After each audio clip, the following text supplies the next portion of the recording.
नमस्कार. राज्यात पावसानं हाहाकार माजवला आहे. सगळीकडेच पूरपरिस्थिती निर्माण झालेली आहे.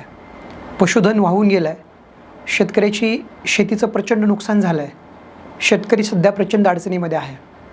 अशा काळामध्ये राजकारण न करता शेतकऱ्याला मदत करण्यासाठी सर्वांनी पुढे येणं गरजेचं आहे. खरं तर वेळेत पंचनामे होणं गरजेचं आहे, जेणेकरून त्यांना अनुदान, पीक विम्याची सोय होईल.